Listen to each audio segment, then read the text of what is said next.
Hello बच्चों, ई पाठशाला में आपका स्वागत है। आज हम पढ़ेंगे कक्षा 4 कलरव का पाठ 12 है भक्ति नीति माधुरी। तो चलिए बच्चों, आज हम पढ़ेंगे भक्ति नीति माधुरी। ये कक्षा 4 का है, 12वां चैप्टर हमारा। तो पहले हम इस कविता को पढ़ेंगे, फिर इनके हम प्रश्नोत्तर देखेंगे। तो चलिए बच्चों, पाठ 12 है भक्ति नीति माधुरी। तो इसमें कबीर जी के कुछ दोहे हैं, इनको हम पढ़ेंगे। तो देखिए, साच बराबर तप नहीं, झूठ बराबर पाप, जाके हृदय साच है, ताके हृदय आप। वृक्ष कबहु नहीं फल भखै, नदी न संचय नीर, परमारथ के कारणे साधुन धरा शरीर। जहां ज्ञान तह धर्म है, जहां झूठ तह पाप, जहां लोभ तह काल है, जहां क्षमा तह आप। तो ये कबीर के कुछ दोहे हैं, इनके अर्थ को भी हम देखेंगे। कबीर जाति पाति ऊंच नीच धार्मिक भेदभाव आदि का जोरदार खंडन करने वाले संत कवि थे। इनका दृष्टिकोण मानवतावादी था। इनकी रचनाएं 3 रूपों साखी, सबद और रामायणी में मिलती हैं। तो ये कबीर जी के कुछ दोहे हैं। तो चलिए आगे देखते हैं।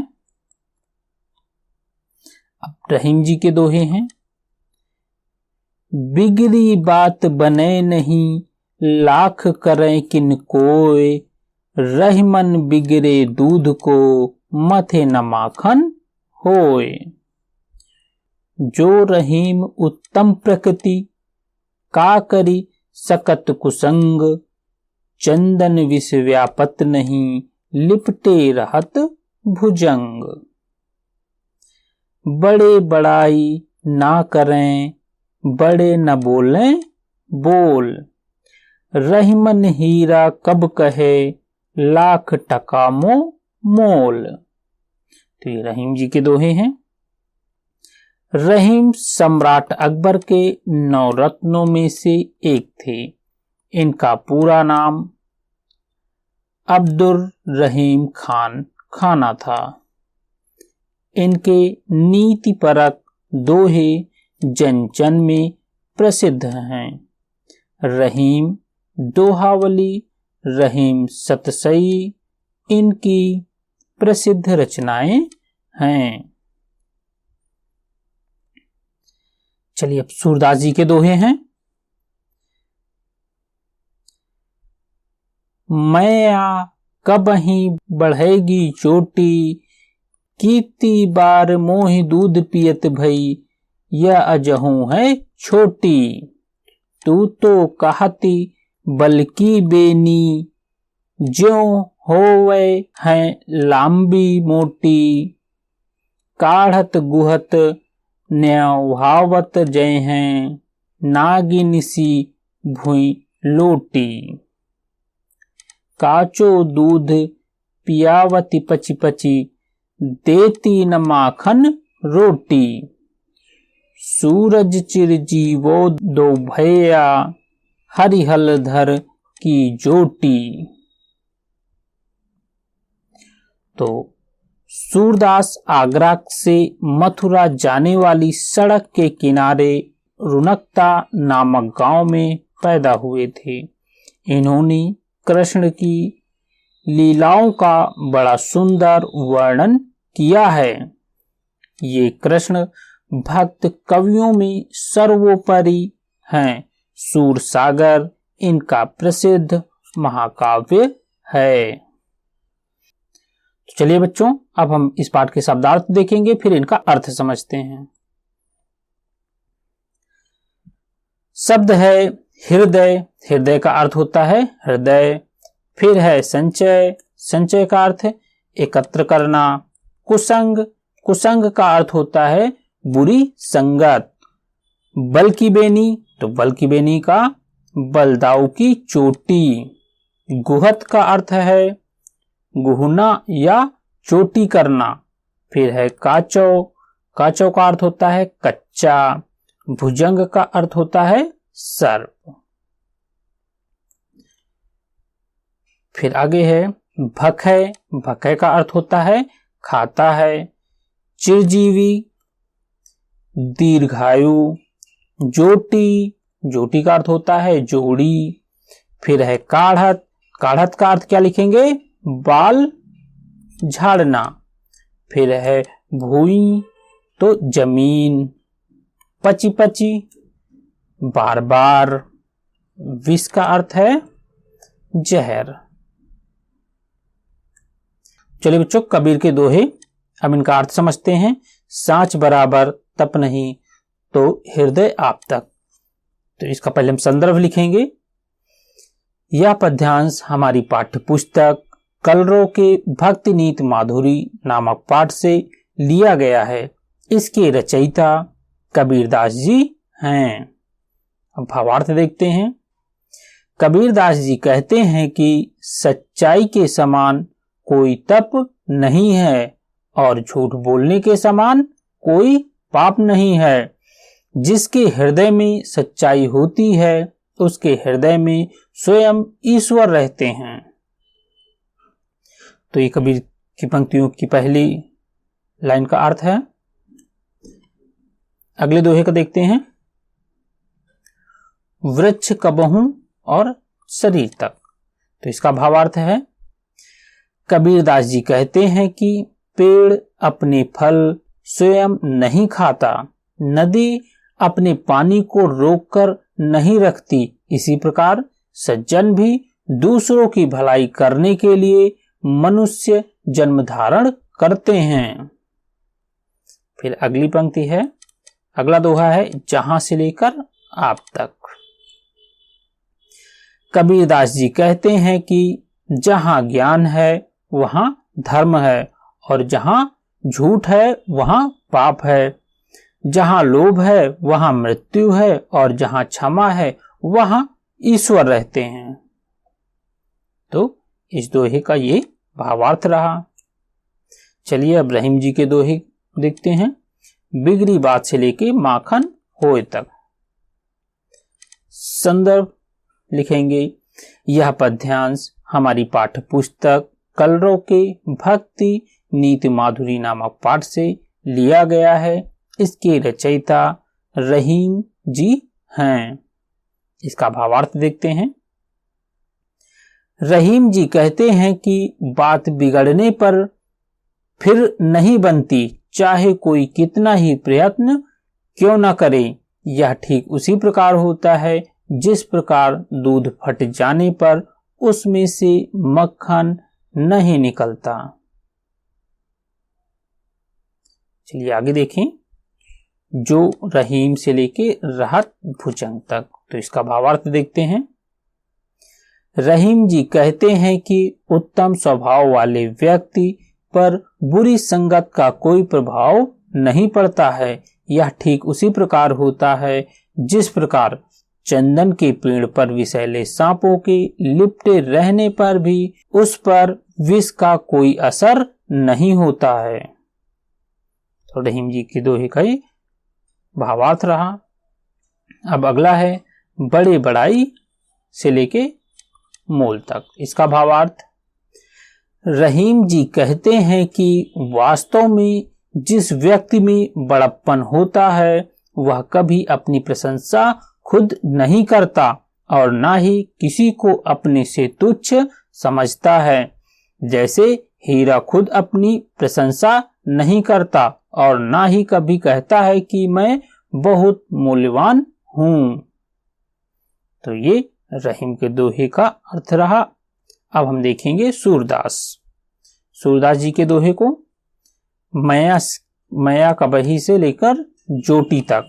संदर्भ लिखेंगे। यह पद्यांश हमारी पाठ्य पुस्तक कलरव के भक्ति नीति माधुरी नामक पाठ से लिया गया है। इसके रचयिता सूरदास जी हैं। भावार्थ देखते हैं। बालक कृष्ण माता यशोदा से पूछते हैं कि माँ मेरी चोटी कब बढ़ेगी, कितना समय हो गया मुझे दूध पीते हुए, लेकिन अभी तक यह छोटी ही है। तू तो कहती थी कि बालों को झाड़ते झाड़ते और गुहते गुहते मेरी चोटी भी बलदाऊ की चोटी की तरह लंबी और मोटी हो जाएगी तथा नागिन की तरह जमीन को छूने लगेगी। तू मुझे कच्चा दूध बार बार पिलाती है, लेकिन मक्खन रोटी खाने को नहीं देती। सूरदास जी कहते हैं कि कृष्ण और बलदाऊ की जोड़ी दीर्घायु है। तो ये सूरदास जी के दोहे की पंक्तियों का भावार्थ है। तो चलिए बच्चों, अब हम इस पाठ के बोध प्रश्न हल करेंगे। पहला प्रश्न है, ईश्वर किस तरह के लोगों के हृदय में निवास करता है? तो उत्तर लिखेंगे, सच्चे और अच्छे लोगों के हृदय में ईश्वर निवास करता है। अगला प्रश्न है, सज्जन व्यक्तियों की तुलना वृक्षों और नदियों से क्यों की गई है? तो इसका उत्तर लिखेंगे, पेड़ अपना फल देकर और नदी पानी देकर सबका भला करती है। इस प्रकार सज्जन भी परोपकार करते हैं, अतः पेड़ और नदी से सज्जनों की तुलना की गई है। तो ये प्रश्न उत्तर है, इनको लिखिएगा अपनी कॉपी पर और फिर इन्हें याद भी करना है। अगला प्रश्न है, बुरी संगत का प्रभाव किस प्रकार के लोगों पर नहीं पड़ता है? तो उत्तर लिखेंगे, बुरी संगत का प्रभाव अच्छे स्वभाव वाले लोगों पर नहीं पड़ता है। अगला प्रश्न है, सज्जन व्यक्तियों की तुलना हीरे से क्यों की गई है? तो इसका उत्तर लिखेंगे, क्योंकि वे अपनी प्रशंसा खुद नहीं करते। पांचवा प्रश्न हमारा है, कृष्ण अपनी मां यशोदा से क्या शिकायत करते हैं? तो इसका उत्तर लिखेंगे, कृष्ण अपनी मां यशोदा से शिकायत करते हैं कि मेरी चोटी बलदाऊ भैया की चोटी की तरह लंबी और मोटी कब होगी? चलिए बच्चों, दूसरा प्रश्न है, नीचे दी गई पंक्तियों का भाव स्पष्ट कीजिए। तो पहली पंक्ति है, परमारथ के कारणे साधुन धरा शरीर। इसका भाव है, सज्जन पुरुष दूसरों की भलाई के लिए मनुष्य जन्म धारण करते हैं। अगली पंक्ति है, साच बराबर तप नहीं, झूठ बराबर पाप। तो इसका भाव देखते हैं, सच्चाई के समान कोई तप नहीं है और झूठ बोलने के समान कोई पाप नहीं है। अगला है, रहीमन बिगड़े दूध को मथे न माखन होए। तो इसका भाव है, कार्य बिगड़ जाने के बाद फिर नहीं सुधरता। फिर है अगला, रहीमन हीरा कब कहे लाख टका मोल। तो इसका भाव है, बड़े अर्थात महापुरुष अपनी प्रशंसा खुद नहीं करते। अगली पंक्ति है, काचो दूध पियावत पची पची देत न माखन रोटी। तो इसका भाव है, बालक श्री कृष्ण माता यशोदा से शिकायत करते हुए कहते हैं कि तू मुझे कच्चा दूध बार बार पिलाती हो और खाने के लिए मक्खन और रोटी नहीं देती। चलिए बच्चों, आगे है तीसरा प्रश्न, अधूरी पंक्तियों को पूरा कीजिए। तो अधूरी पंक्तियों को पूरा करना है, जहां ज्ञान तह धर्म है। इसके आगे क्या लिखेंगे, जहां झूठ तह पाप। अगली पंक्ति है, बिगड़ी बात बने नहीं, और पूरा करेंगे, लाख करे किन कोय। बड़े बड़ाई ना करें, बड़े न बोले बोल। रहमन हीरा कब कहे, लाख टका मम मोल। चलिए आगे है, तद्भव शब्दों का मिलान तत्सम शब्दों से कीजिए।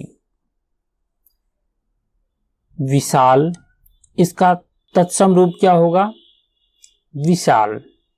फिर है परमारथ, तो परमार्थ। फिर है क्षमा, तो क्षमा का होगा क्षमा। संचय, तो संचय का होगा संचय। वृक्ष, तो हो जाएगा वृक्ष। मूर्ति का मूर्ति। ठीक है बच्चों, तो ये तद्भव शब्दों का मिलान हम लोगों ने किया तत्सम शब्दों से।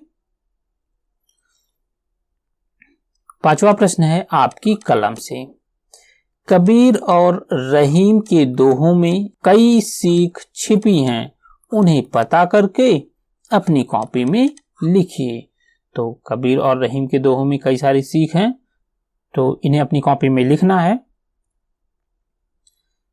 कबीर के दोहों से हमने सीखा कि हमें हमेशा सच बोलना चाहिए, क्योंकि सच बोलने वाले के हृदय में स्वयं भगवान रहते हैं।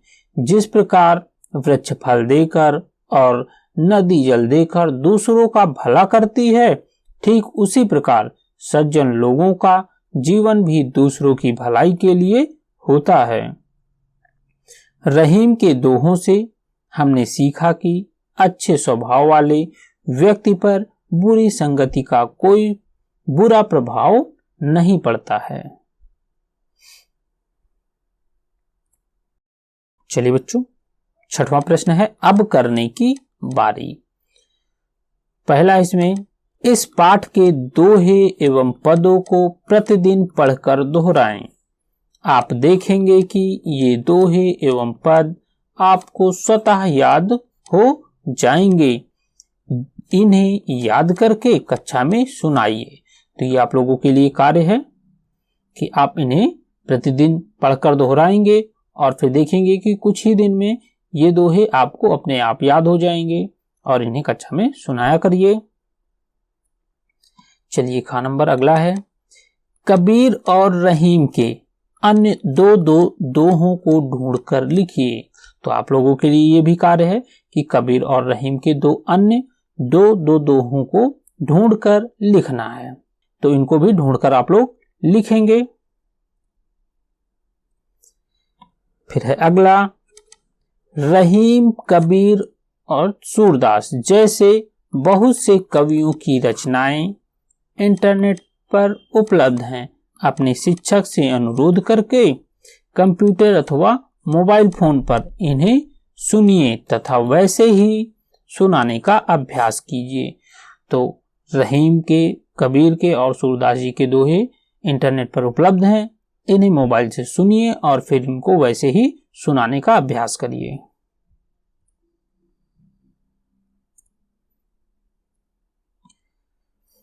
चलिए अगला है, सूर्यकांत अपने पिताजी के साथ दशहरे का मेला देखने शहर गया। वहां जगह जगह इस प्रकार के पोस्टर लगे थे। तो ये पोस्टर है, इसी प्रकार के पोस्टर लगे हुए थे। चलो पोस्टर को एक बार देख लेते हैं।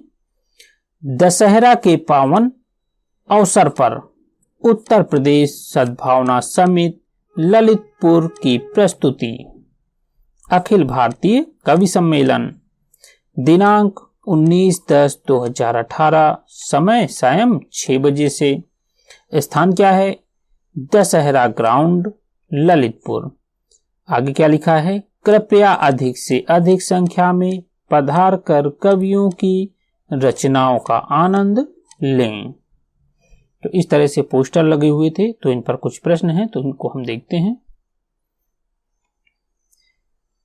इस पोस्टर में किस बारे में बताया गया है? तो आपको बताना है कि इस पोस्टर में किस चीज के बारे में बताया गया है। तो कवि सम्मेलन के बारे में बताया गया है, इसको आप लोग लिखेंगे।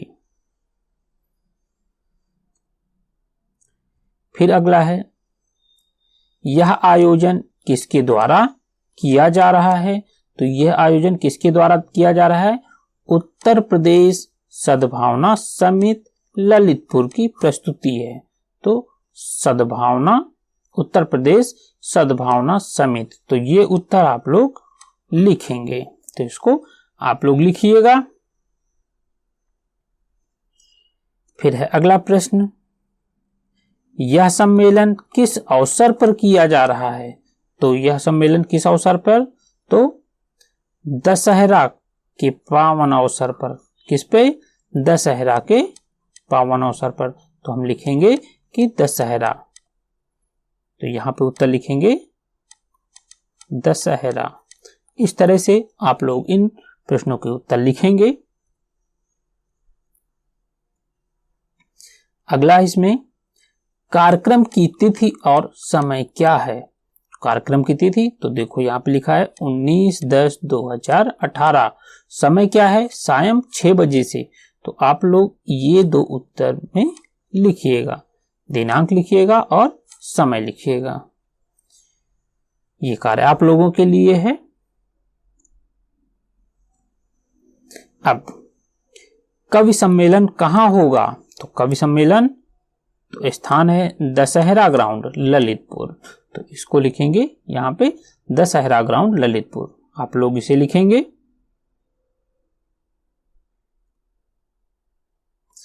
अब आगे है, सूर्यकांत को इसमें जाना चाहिए या नहीं, क्यों? तो अब आप लोग इसमें बताएंगे कि सूर्यकांत को इसमें जाना चाहिए या नहीं जाना चाहिए। तो इसका उत्तर आप लोग लिखेंगे, अपने अपने विचार दीजिए कि अगर जाएंगे तो क्यों जाएंगे और नहीं जाना चाहिए तो क्यों नहीं जाना चाहिए। अपने अपने उत्तर आप लोग लिखेंगे।